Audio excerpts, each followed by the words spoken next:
Shri Sai Satcharitra ఓవి to ఓవి మణిగారిచే తెనిగించబడ్డ సంపూర్ణ అనువాద గ్రంథంలో గురుభక్తి లీలా దర్శనం అనే 23వ అధ్యాయం శ్రవణానికి మీ అందరికీ సప్రేమపూర్వక ఆహ్వానం.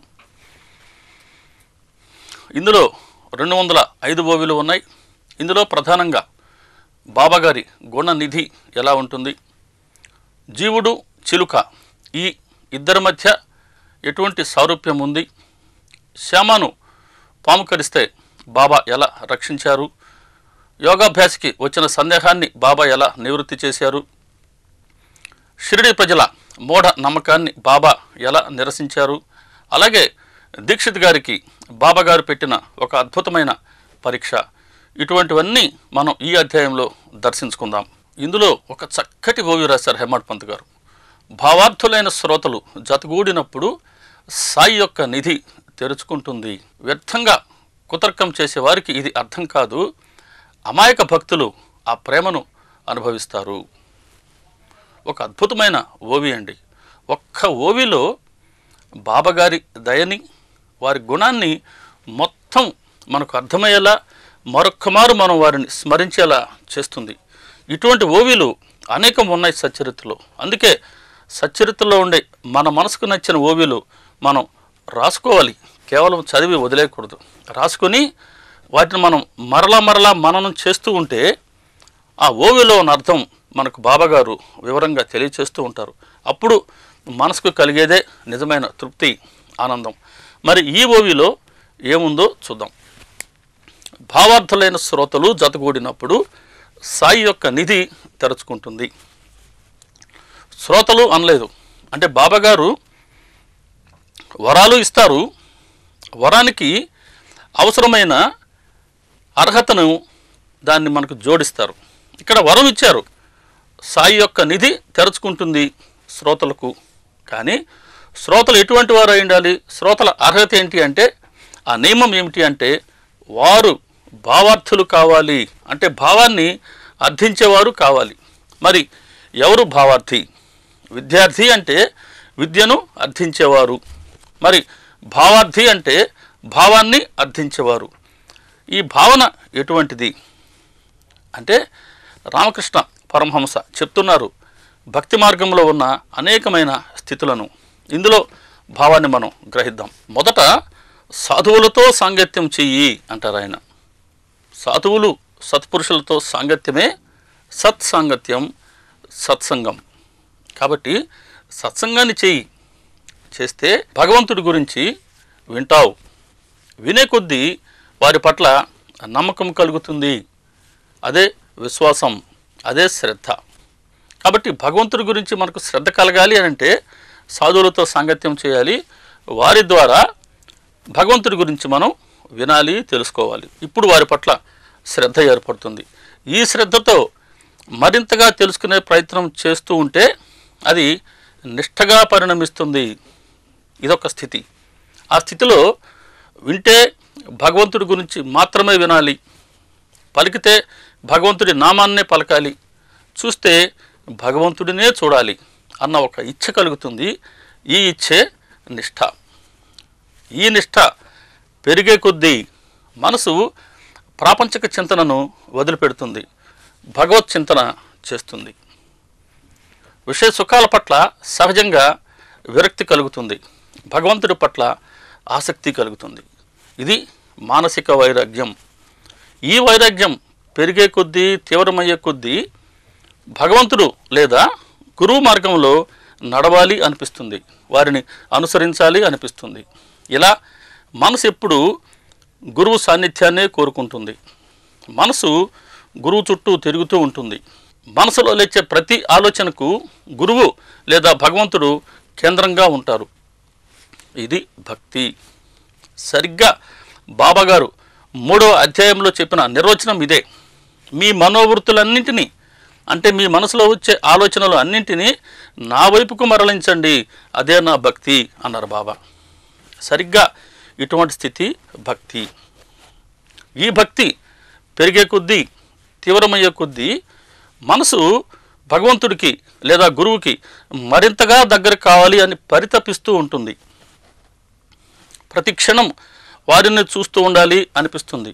ఇక వారు తప్ప ఎవరు ఏది రుచించని స్థితి ఏర్పడుతుంది. వారితో నిత్యం మాట్లాడుతూ ఉండాలి అనిపిస్తుంది. వారితో మాట్లాడుతుంటారు కూడా.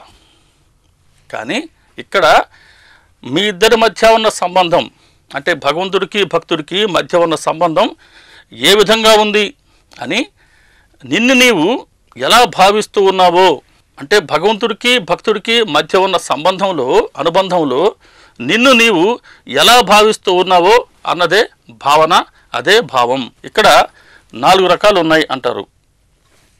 యశోద కృష్ణుడికి అంటే భగవంతుడికి తాను తల్లిగా భావించింది, తల్లిగానే వారిని ఆరాధించింది. అర్జునుడు తనను మిత్రుడిగా భావించాడు. ఆంజనేయుడు రాముడికి నేను దాసుడిని అని అర్చించుకున్నారు. రాధాదేవి కృష్ణుడికి తాను ఇష్టమైన దానిని అని భావించింది. ఇలా ఈ 4 రకాల భావనలు ఉంటాయి. కానీ బాబాగారు ఎప్పుడు చెప్పేవారు, నేను అల్లాకి పాదదాసుడిని అని. రామకృష్ణ పరమహంస చెప్తారు, అమ్మా నేను నీ చేతిలో పనిముట్టునమ్మా అంటారు. అంటే వారు చెప్పింది కూడా నేను నీకు దాసుడినమ్మా అని. కాబట్టి సద్గురువులు సూచించేది ఈ దాస్యభావం. కాబట్టి సాధకుడు లేదా భక్తుడు దాస్యభావాన్ని వహించాలి అని సూచిస్తూ ఉన్నారు. కాబట్టి ఎన్ని దశలు ఉన్నాయో చూడండి. భక్తి మార్గం పరంపర సోపాన మార్గం అంటారు. ఎన్ని మెట్లు ఉన్నాయో చూడండి. మోక్షం పొందాలి అని అంటే మొదట సాధువులతో సాంగత్యం లేదా సత్సంగం, తర్వాత శ్రద్ధ, నిష్ఠ, భక్తి, భావం, మహాభావం, ప్రేమ, తర్వాతనే భగవత్ ప్రాప్తి. కాబట్టి భగవత్ ప్రాప్తిని పొందేందుకు మొదటి మెట్టు సత్సంగం, సాధువులతో సాంగత్యం, సత్పురుషులతో సాంగత్యం లేదా సద్గురువు యొక్క ప్రామాణిక గ్రంథంతో సాంగత్యం. కాబట్టే సద్గురువు గ్రంథాన్ని మనం అధ్యయనం చేస్తున్నామన్నా లేదా ఇలా శ్రవణం చేస్తూ ఉన్నామన్నా ఇది మోక్షాన్ని పొందేందుకు తొలి మెట్టు.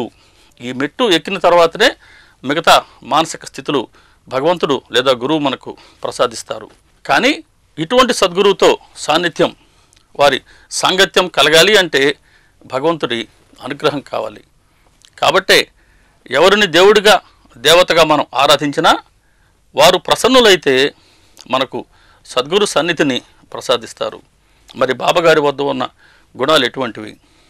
శాంతి, క్షమ, దయ, నిస్సంగత్వం, పరోపకారం, ఇంద్రియ నిగ్రహం, నిరహంకారం.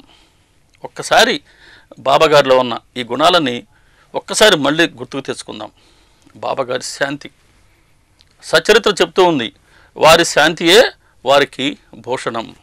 వారి మనసు ఎప్పుడు ప్రసన్నంగా ఉండేది. ఎటువంటి కోరికలు లేవు, ఎటువంటి ఆందోళన లేదు. కాబట్టి ఎప్పుడు వారి మనసు శాంతాన్ని అనుభవిస్తూ ఉంటుంది. కాబట్టే ఇటువంటి వారి సన్నిధిలో కూర్చుంటే మన మనసు కూడా ఇటువంటి శాంతాన్నే పొందగలదు. ఇది మనం ఎప్పుడైనా ఒక సాధు ముందు కూర్చునే సందర్భం కానీ వస్తే మన మనసు పొందే శాంతాన్ని బట్టి, అనుభూతిని బట్టి మనం గ్రహించవచ్చు ఎదుటివారు ఎటువంటి వారు అని. కాబట్టి బాబాగారి వద్ద ఇటువంటి శాంతి ఉండేది.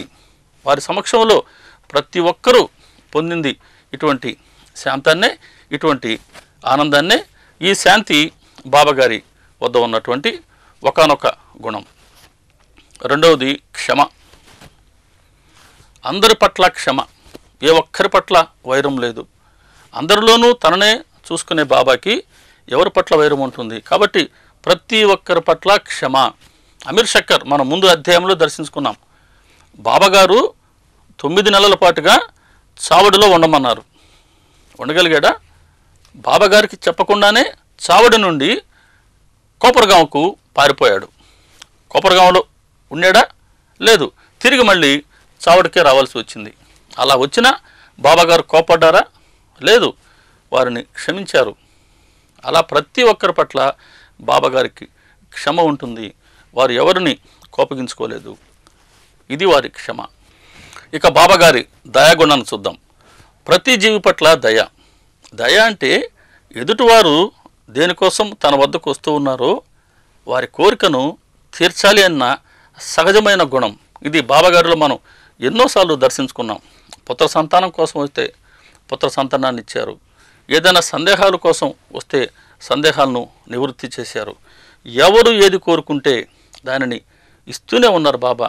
ఇలా అన్ని జీవుల పట్ల వారికి ఉన్నది దయ, నిస్సంగత్వం. ఎవరితోనూ సంగత్వం ఉండేది కాదు. పైకి అమ్మా, అయ్యా, కాకా, బావు, బాపు అని పిలిచినా, తాత్యా పాటిల్ మామ అని పిలిచినా, బాయిజాబాయి తమ్ముడు అని పిలిచినా, ఇలా ఎవరు ఎలా పిలిచినా లేదా బాబాగారు అందరిని ఎలా సంబోధించినా వారికి ఏ ఒక్కరితోనూ సంగత్వం అంటూ లేదు. వారు తటస్థంగా ఉండేవారు. అదే నిస్సంగత్వం. అందుకే బాబా చెప్తారు 34వ అధ్యాయంలో శ్యామతో, శ్యామ, నేను దేవుణ్ణి కాను, ఈశ్వరుణ్ణి కాను, పరమేశ్వరుణ్ణి కాను, నేను చేసేవాణ్ణి కాను, చేయించేవాణ్ణి కాను. విధివశాత్తు జరిగే కర్మలన్నింటికీ నేను సాక్షిభూతుణ్ణి. ఇలా బాబాగారు సాక్షి, అన్నీ చూస్తూ ఉంటారు, అందరికీ మార్గాన్ని తెలుపుతూ ఉంటారు. కానీ మార్గంలో నడిచామా వారి శిక్షణ ఉంటుంది. మార్గంలో నడవలేకపోతే ఆ ప్రయత్నం మనం ఏం చేయలేకపోతే అలాగే ఉంటుంది మనం పొందే ఫలితం. కాబట్టి ఏ ఒక్కరితోనూ ప్రత్యేకంగా వారికి అనురక్తి ఉండదు, ఏ ఒక్కరితోనూ ప్రత్యేకంగా సంగత్వం ఉండదు. ఇలా తటస్థంగా ఉంటారు బాబా. ఇది వారి నిస్సంగత్వం. ఇంద్రియ నిగ్రహం. బాబాగారు తమ ఇంద్రియాలను పూర్తిగా నిగ్రహించుకున్నారు. ఉదాహరణకి వారి జిహ్వకు ఎటువంటి రుచి ఉండేది కాదు. భిక్షాన్నాన్ని స్వీకరించేవారు, అది కూడా నియమంగా ప్రతిరోజు 5 స్థలాలకు వెళ్ళి. ఆ భిక్షలో వారికి ఏది ప్రాప్తిస్తే అదే.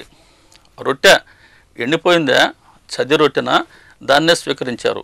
కూర ఉందా, కూర లేదా, అయినా స్వీకరించారు. ఎప్పుడు పరమాన్నాలు కోరుకోలేదు, కమ్మగా రుచులుగా ఉండాలి అని కోరుకోలేదు. ఏది ఎలా ఉన్నా వారు దాన్ని స్వీకరించేవారు. దానితోనే తృప్తిగా ఉండేవారు. ఏ రోజు కూడా అమితంగా తినేవారు కాదు. ఎప్పుడు చాలా కొంచెంగానే ఆహారాన్ని స్వీకరించేవారు. అలా ప్రాణధారణ చేసుకుంటూ ఎప్పుడు నిరభిమానంగా ఉంటూ జ్ఞానానికి మోక్షానికి సాధన అయిన శరీరాన్ని రక్షించుకునేవారు అంటారు హేమాడ్ పంత్. బాబాగారు శరీరాన్ని రక్షించుకోవడం ఏంటి, అసలు ఈ శరీరం నేను కాదు అని వారు చెప్తుంటే ఈవోవి మన కోసం మనం ఎలా ఆచరించాలో తెలియచేస్తూ ఉన్నారు. ఇక్కడ ఇదే బాబా చెప్తున్నారు. ఇక్కడ ఆహారాన్ని కొంచెంగా తీసుకోండి. ఆహారం మాత్రం శరీరానికి అవసరం. ఎందుకంటే చాలా అరుదుగా వచ్చే అవకాశం మానవ శరీరం. ఆహారాన్ని తీసుకోవడం జీవించడానికి కోసం, అంతేగాని జీవించడం ఆహారం తీసుకునేందుకు కాదు అని మనకు తెలియజేసేందుకు ఈ ఓవి రాశారు హేమాడ్ పంత్. నిరహంకారం ఎలా ఉంటుందో చూద్దాం. బాబాగారు ఏ రోజు తాము కర్తలము అని భావించలేదు. శరీర భావనే లేదు. కాబట్టి తాను కర్తనని ఎప్పుడూ భావించకుండా అన్నీ వారే చేసేవారు. రతన్జీ వచ్చారు, సంతానం కావాలి అని అడిగారు. బాబాగారు దక్షిణ తీసుకున్నారు, అతనికి సంతానాన్ని ఇవ్వాలి అని. సంతానాన్ని ఇచ్చారు. కానీ అతనితో ఏమన్నారు, నీ మనసులో ఉండే కోరికను అల్లా తీరుస్తారు అన్నారు. సంతానం ఇచ్చింది బాబా, కానీ దానిని తమకు ఆపాదించుకోలేదు, అల్లా అంటారు. తుఫాను వచ్చింది, తుఫానుని జరఠైరో అని శాసించి ఆపింది బాబాగారు. అగ్ని పెద్దగా పెరిగిపోతే ధునిలో తగ్గు తగ్గు అని అగ్నిని శాసించి చల్లార్చిన వారు బాబా. ఇలా అన్నీ తాము చేస్తూ ఉన్నా కూడా ఏం చెప్తారు, అల్లా జగద్రక్షకుడు, వారు ఏమి తలుచుకుంటే అదే జరుగుతుంది అంటారు. ఇక్కడ తాము ఏది తలుచుకుంటే అది జరుగుతూ ఉంది, కానీ ఈ శక్తిని తమపై ఏది ఆపాదించుకోరు. ఇది నిరభిమానంగా ఉండటం.